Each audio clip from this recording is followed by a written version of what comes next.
Happy new year বন্ধুরা। বাঙালিয়ানা ১৬ আনার পক্ষ থেকে আজ শুরু হচ্ছে রৌদ্র ছায়া অডিও সিরিজ। আজ আপনাদের জন্য আমি অর্পিতা নিয়ে এসেছি অডিও সিরিজের প্রথম ভৌতিক গল্প মোহু। শ্রোতা বন্ধুদের কাছে একটি বিশেষ অনুরোধ, কুসংস্কারমুক্ত মন নিয়ে শুধু গল্প শোনার আগ্রহেই আমাদের গল্পটি উপভোগ করুন।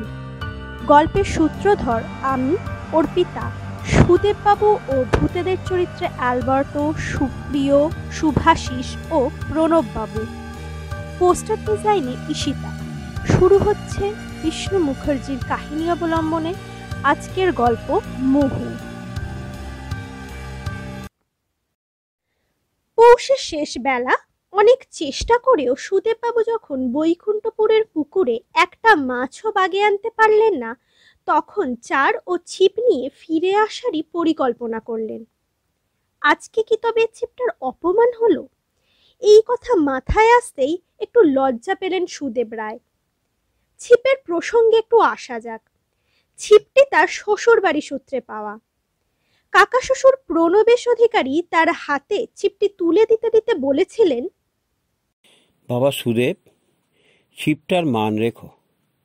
এ ছিপ বৎসেল দয়াল গাঙ্গুলির। ওনার কাছেই আমার মাছ ধরার হাতে করি। এখন চোখে ভালো দেখতে পাই না, তাই তোমায় দিয়ে গেলাম। তুমি তো বাবা ছাত্র পড়াও আর লেখালেখি নিয়ে থাকো, এবার একটু এদিকে মন দিও। কিছুদিন বাদে প্রণবেশবাবু মারা যান থ্রম্বোসিসে। সুদেববাবু স্টোর রুমেই পড়ে থাকে ছিপটি। আজ দুপুরে হঠাৎ সুদেববাবুর ইচ্ছে হলো মাছ ধরার, টাইম পাস আর কি। কিন্তু বিধিবাম মাছের কোনো চিহ্নই নেই। ছিপটি বছর 10 বাদে আজই প্রথম ব্যবহার হলো। প্রবাদে আছে এ ছিপ নাকি সবাইকে মাছ দেয়। এসব মনে পড়তে নিজের মনেই হেসে ফেললেন সুদেববাবু। যেতে যেতে ছিপটিকে নেড়ে চেড়ে দেখলেন বার কয়েক। সোনার পাতের হাতলের ওপর প্রাচীন কোনো টেরাকোটার মতন কিছু কাজ। হাতলের সামনের দিকটা কেমন মোটা থেকে সরুতে মিশে হাতির দাঁতের আকার নিয়েছে। ছোটবেলা থেকে মাছ ধরার তেমন শখ নেই সুদেববাবুর। আবৃত্তি, গান, নাটক লেখাই তার বরাবরের নেশা। আজ দুপুরে যখন মাছ ধরতে আসছিলেন, তখন রনিন সামন্তের সাথে তার দেখা হতেই কথায় কথায় ছিপের প্রসঙ্গ ও শেষ পর্যন্ত ছিপটি কিনতে চান রনিনবাবু।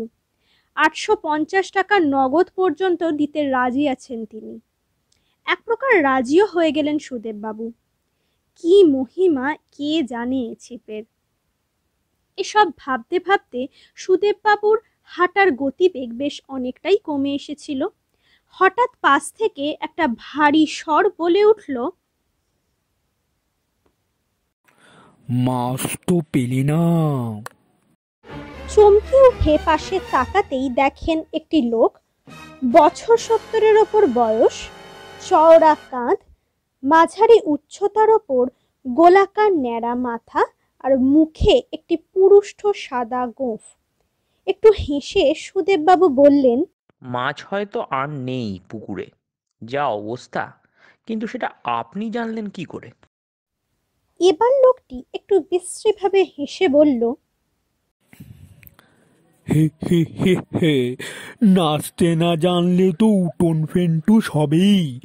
গোটা মেমারির এই বুড়ো শিবের থানের পাশে বৈকুণ্ঠপুরের পুকুর আজ অব্দি কোনো বর্ষেলকে ফেরায়নি, আর ফেরাবেও না, যদি না কেউ সময় কাটাবো বলে মাছ ধরতে আসে। একটু অবাক হয়ে সুদেববাবু জিজ্ঞেস করলেন, তাই নাকি?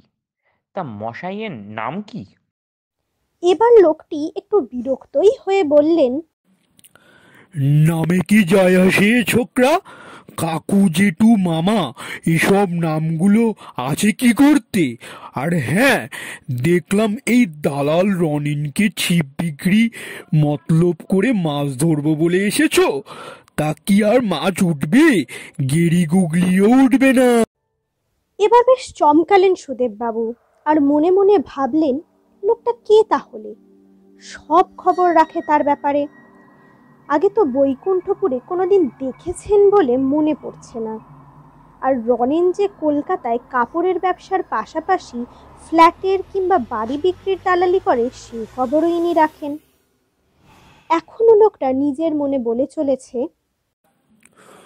কত স্বাদ করে ছিপটা বানিয়েছি, তারপর কালে কালে কত রুই, কাতলা, শোল, বোয়াল তুললাম। শেষকালে আমার ছেলে দিল বিপিন সাপুইকে ছিপটা। আরে এই যে বিপিন, তোমার কথাই হচ্ছিল। পথের মাঝে দাঁড়িয়ে আছে ঢ্যাঙা চেহারার একটা রোগা লোক, ঠিক যেন কাকতাড়ুয়া। সে গলা চড়িয়ে বলল, বিশুদা, এই গারলটার সাথে কেন সময় নষ্ট করছেন? বেটা ছিপ বেচবে 850 টাকায়, হতবাগা বেবু সে কোথাকার, দূর।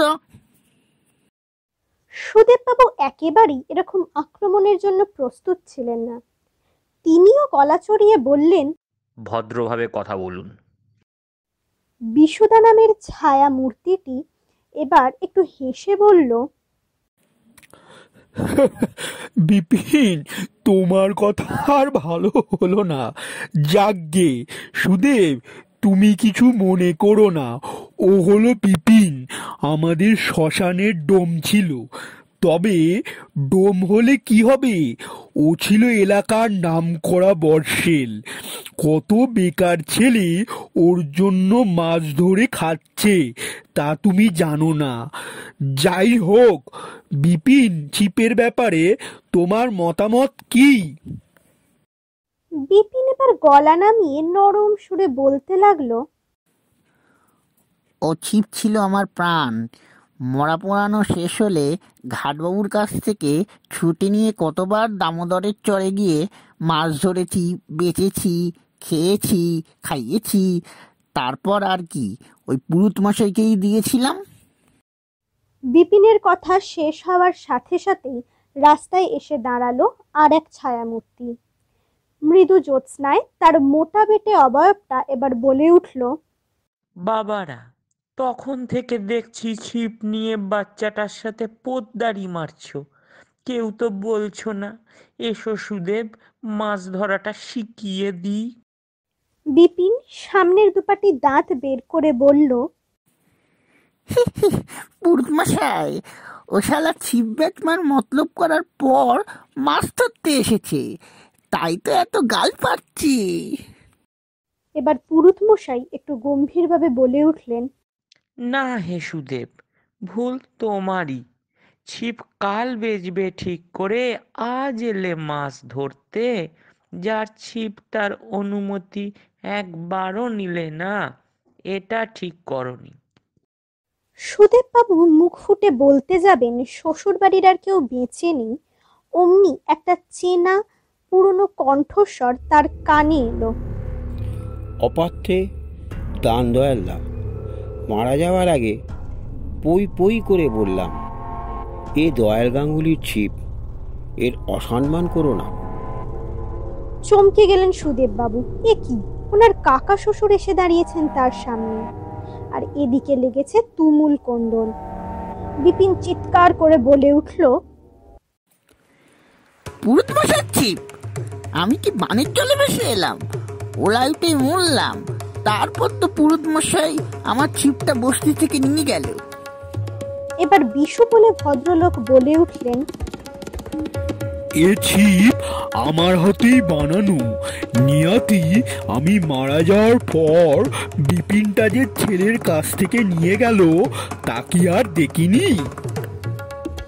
পুরুত মশাই করুণ গলায় বললেন, প্রণব, তোর মনে আছে সেবার জুয়ে হেরে আমি ছিপটা তোকে দিয়ে দিলাম?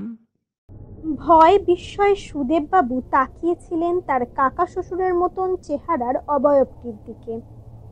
জ্যোৎস্নায় যেন সবই খুব ফিকে হয়ে আসছে। তার সম্বিত ফিরল প্রণবেশবাবুর হুঙ্কারে, হতবাগা, বেচবি এ ছিপ? বেছেই দেখ না, তুই মাছ খাস না মাছ তোকে খায়? এরা কারা জানিস? এ হলো বিশু, ওরফে বিশ্বনাথ রায়, রায়দিঘি থানার জাঁতরেল দারোগা ও নাম করা বর্ষেল, মাছ ধরতে গিয়ে সাপের কামড়ে মারা যায়।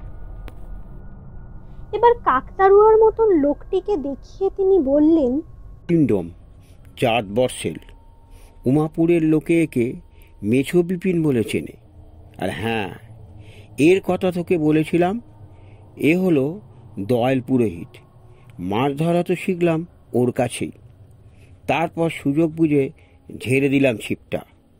তা বাপ, অষ্টমঙ্গলায় যে বড় দুটি রুইয়ের পেটি সাবার করে এত নাম করা, তা তো এই ছিপেই ধরা রে। সেটা বেচে দিবি ওই রনেল দালালকে। হঠাৎ সুদেববাবু খেয়াল করলেন তিনি হাঁটছেনই বা কোথায়, আর কোথায় বা এতটা পথ চলে এসেছেন।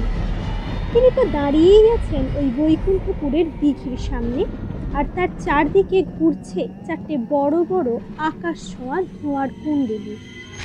কেউ বলছে ওটা দে, কেউ বলছে মাছ ধর, মাছটাই ছেড়ে মাছ ধর। ধোঁয়া কুণ্ডলীগুলি ধীরে ধীরে এগিয়ে আসছে তার দিকে। এ কোন অন্ধপুরীর প্রেত গহ্বরে তলিয়ে যাচ্ছেন তিনি? এ কথা ভাবতে ভাবতেই জ্ঞান হারালেন সুদেববাবু। এর পরের ঘটনা অতি সংক্ষিপ্ত।